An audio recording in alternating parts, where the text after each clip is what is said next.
Okay, so let's talk about how the indigenous communities of North America used to treat women before the colonizers came through.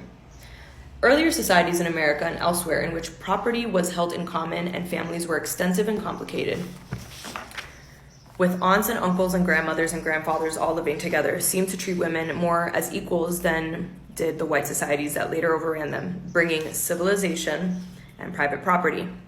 In the Zuni tribes of the Southwest, for instance, extended families, large clans were based on the woman whose husband came to live with her family. It was assumed that women owned the houses and the fields belonged to the clans, and the women had equal rights to what was produced. A woman was more secure because she was with her own family and she could divorce the man when she wanted to, keeping their property. Women in the Plains Indian tribes of the Midwest did not have farming duties, but had a very important place in the tribe as healers, herbalists, and sometimes holy people who gave advice. When bands lost their male leaders, women would become chieftains.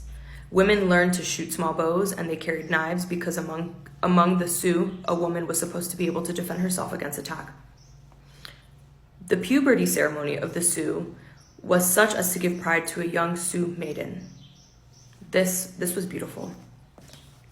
Walk the good road, my daughter, and the buffalo herds wide and dark as cloud shadows moving over the prairie will follow you.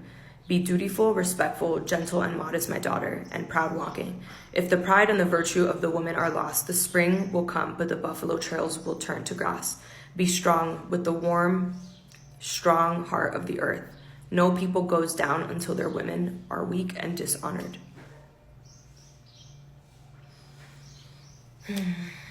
It would be an exaggeration to say that women were treated equally with men, but they were treated with respect, and the communal nature of the society gave them a more important place.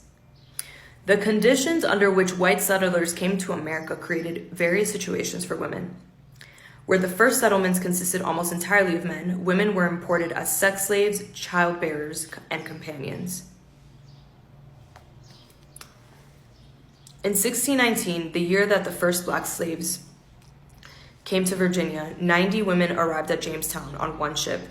It says here in quotes, agreeable persons, young and incorrupt, sold with their consent to settlers as wives, the price to be the cost of their own transportation. Okay, let's move on to the next video.